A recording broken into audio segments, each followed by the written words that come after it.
Hello everyone, चलिए start करते हैं सॉल्यूशन पार्ट 3। इसके पहले हम क्या पढ़े थे? सॉल्यूशन क्या होता है, सॉल्यूट क्या होता है, सॉल्वेंट क्या होता है, सॉल्युबिलिटी क्या होता है, solubility of gas in liquid, solubility of liquid in liquid and solubility of solid in liquid. अभी हमको क्या पढ़ना है? Concentration unit. देखो, कॉन्सेंट्रेशन का मतलब क्या होता है? किसी भी दिए गए मिक्सचर में या किसी भी दिए गए सॉल्यूशन में हमारे जो सॉल्यूट हैं उनका कितना अमाउंट उस सॉल्यूशन में प्रेजेंट है। जैसे अगर हम एग्जांपल लें, अपने पास नमक पानी का एक सॉल्यूशन है, अपने पास सॉल्ट है और पानी है। सॉल्ट को उठा के पानी में मिला दिए, तो कॉन्सेंट्रेशन का मतलब हुआ कितना सॉल्ट हम मिलाएं। अगर अपने पास तीन सॉल्यूशन है ए बी सी और तीनों में अमाउंट ऑफ सॉल्वेंट हम सेम लेते हैं, चलो माना 1 लीटर पानी ले लेते हैं, एक में मिलाते हैं 1 kg सॉल्ट, दूसरे में 2 kg, तीसरे में 3 kg। तो जिसमें 3 किलो मिलाएंगे उसका कॉन्सेंट्रेशन ज्यादा होगा, जिसमें 2 किलो मिलाएंगे उसका थोड़ा कम होगा और जिसमें 1 किलो मिलाएंगे सबसे कम होगा। यानी कॉन्सेंट्रेशन का सिंपल सा मतलब है कितने अमाउंट में हम सॉल्यूट को मिला रहे हैं। अब इस बात को दिखाने के लिए अपने पास अलग अलग मेथड्स हैं, जैसे मास percent, volume percent is weight by volume, mole fraction.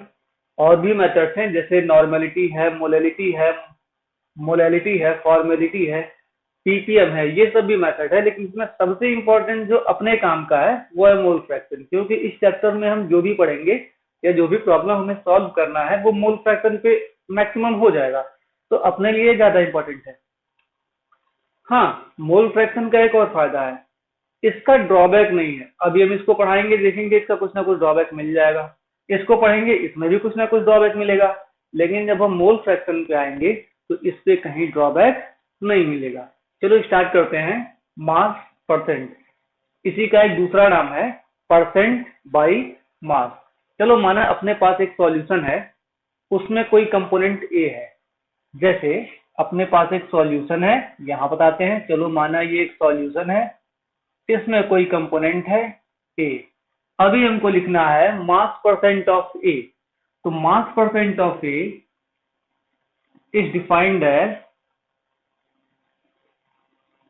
Mass of A upon total mass.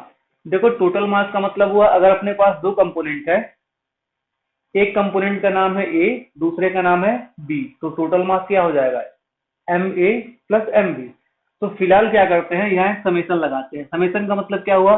Plus, यानी जितने भी कंपोनेंट प्रेजेंट हैं सबके मास को उठा के जोड़ दिए, यहाँ समेशन लिख दिए एम। क्योंकि परसेंट की बात कर रहा है, परसेंट का मतलब ही 100 होता है, इंटू 100।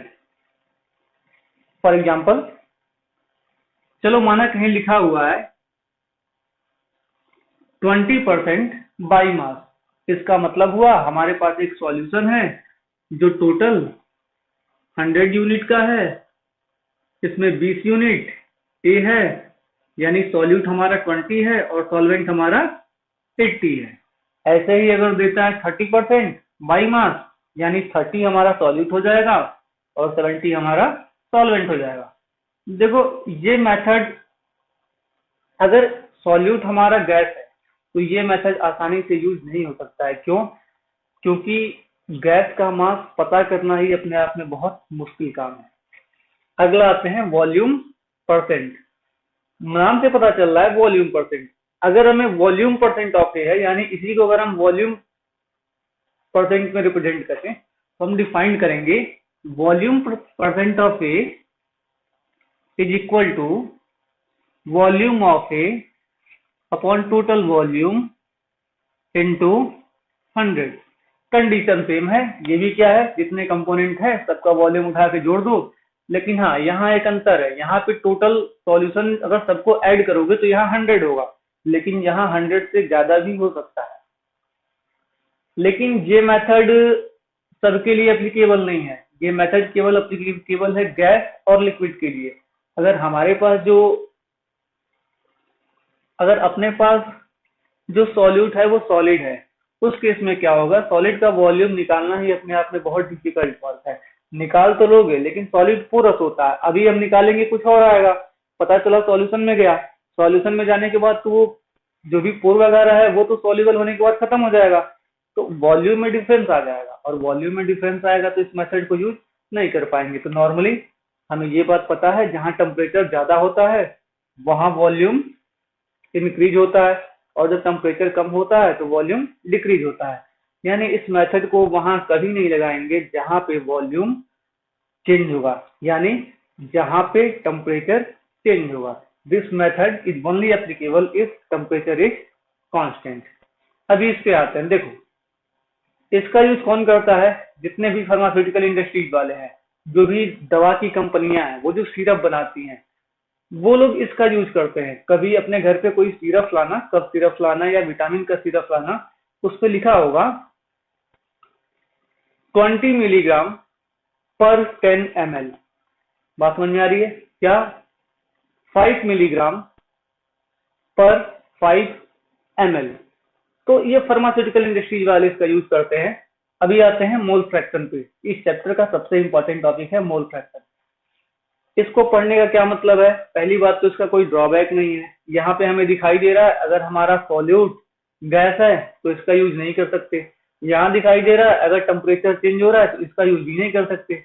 अभी मोल फ्रैक्शन में क्या है, अपने पास कोई दिक्कत नहीं है। हो सकता है अपना सॉल्यूट सॉलिड लिक्विड गैस हो, सॉल्यूट हो सकता है सॉलिड हो सकता है लिक्विड हो सकता है गैस हो। यही कंडीशन सॉल्वेंट के लिए है। सॉल्वेंट भी हो सकता है सॉलिड हो सकता है लिक्विड हो सकता है गैस हो। Now mole fraction is defined as mole fraction of A is defined as number of mole of A divided by total mole। देखो, पहली बात, मोल का तो कॉन्सेप्ट पता होगा क्या होता है, नहीं पता होगा फर्स्ट ईयर के बुक में देख लेना, दिक्कत आएगी बताना, वीडियो बना देंगे। इसका एडवांटेज क्या है? मोल फ्रैक्शन कभी 1 से ज्यादा नहीं होगा, 0 से कम नहीं होगा। चलो माना अपने पास एक सॉल्यूशन है, इसमें हम बोलते हैं दो कंपोनेंट है ए और बी। हम कहते हैं ए का मोल फ्रैक्शन 1 है, इसका मतलब हुआ बी उसमें है ही नहीं। बी का कॉन्सेंट्रेशन क्या है? 0 है। बी का अमाउंट क्या है? 0 है। पूरे सॉल्यूशन में कौन प्रेजेंट है? ए प्रेजेंट है। अभी बोलते हैं concentration of A is 1/2 and नहीं, ये बोलते हैं मोल फ्रैक्शन जो ए का है वो 1/2 है, और जो मोल फ्रैक्शन बी का है वो भी 1/2 है। यानी आधा ए प्रेजेंट है, आधा बी प्रेजेंट है, अभी दोनों है। तो ऐसे हम मोल फ्रैक्शन निकाल सकते हैं। यानी मोल फ्रैक्शन की वैल्यू किसके बीच में होगी? मोल फ्रैक्शन की वैल्यू होगी ऑलवेज इक्वल टू या लेस देन 1, ग्रेटर देन और इक्वल टू 0। 0 दिखाएगा कंपोनेंट बिल्कुल नहीं है, 1 दिखाएगा बस वही कंपोनेंट है।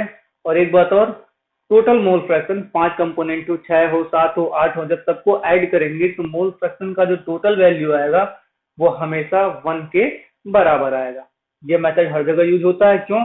क्योंकि नंबर ऑफ मोल टेम्परेचर पे डिपेंड करता नहीं है।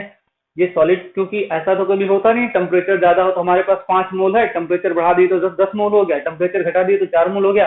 ऐसा कभी नहीं होता। यानी टेम्परेचर के साथ नंबर ऑफ मोल वेरी नहीं करता है, इसलिए हम मोल फ्रैक्शन इसमें मैक्सिमम यूज करेंगे। Now we will discuss normality, formality and many more methods, PPM. चलो रफ करते हैं इसको।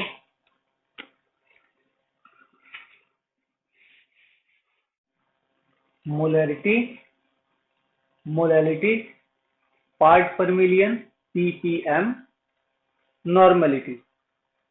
भाई देखो, ये है मोलैरिटी और ये है मोलैलिटी, दोनों में बस इतना डिफरेंस है, ये वॉल्यूम की बात करता है, ये वेट की बात करता है। मोलैरिटी को हम डिफाइन करते हैं number of mole. Molarity is defined as number of mole per litre of the solution, यानी volume in litre of solution. जब मोलैलिटी की बात करते हैं कंडीशन सेम होता है, ये वॉल्यूम की बात करता है, ये वेट की बात करता है, ये मास की बात करता है। Molality is defined as number of mole per kg of solution, यानी number of mole upon weight in kg of solvent. अभी देखो, इन दोनों की बात करें तो अगर हमें इसमें और इसमें इन दोनों में अगर यूज करना हो तो हम ज्यादा यूज किसका करेंगे? जाहिर सी बात है हम इसका करेंगे। क्यों? क्योंकि भाई यहाँ पे तो वॉल्यूम आ गया ना, और जब वॉल्यूम आ जाएगा तो टेम्परेचर चेंज होगा, तो ये अपने आप रिजल्ट गलत दे देगा। और यहाँ क्या है? वेट है, केजी है, ये तो वॉल्यूम पे डिपेंड करता नहीं है।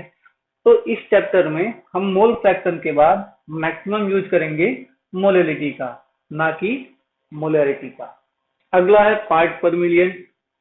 पार्ट पर मिलियन का मतलब ये हुआ कि जैसे मान लो अपने एटमॉस्फेयर की बात करें तो कुछ ऐसे गैसेज हैं नाइट्रोजन, ऑक्सीजन, हाइड्रोजन के बाद जो कि बहुत ज्यादा हार्मफुल है, जैसे सल्फर डाइऑक्साइड। अगर उसकी बात करें तो पूरे एटमॉस्फेयर में वो बहुत कम अमाउंट में प्रेजेंट है, यानी इसका यूज तब करते हैं जब हमारा जो सॉल्यूट होता है वो ट्रेसेस में प्रेजेंट हो। ट्रेसेस में प्रेजेंट होने का मतलब है बहुत कम, जिसका अमाउंट बहुत ही कम हो, तो वहां पे हम यूज करते हैं पार्ट पर मिलियन। इसको हम दिखाते हैं ppm, I E, यानी यहाँ जो भी हमारा सॉल्यूट है, यहाँ ग्राम ऑफ सॉल्यूट पर मिलियन ऑफ द सॉल्यूशन, 10 के पावर 6 ग्राम ऑफ सॉल्यूशन। तो इसका कोई बहुत ज्यादा हमारे पास यूज नहीं है। अगला है नॉर्मेलिटी। इस चैप्टर में इसका भी कोई यूज नहीं है, लेकिन हाँ दिया है तो पढ़ लेते हैं क्या जाता है। ये number of equivalent divided by volume, तो नॉर्मेलिटी है। अभी अपने को किससे मतलब है? मोलैरिटी से मतलब है और मोल फ्रैक्शन से मतलब है। ये था पूरा मेथड, इसको अच्छे से पढ़ लीजिएगा। आज के लिए इतना ही। थैंक्स।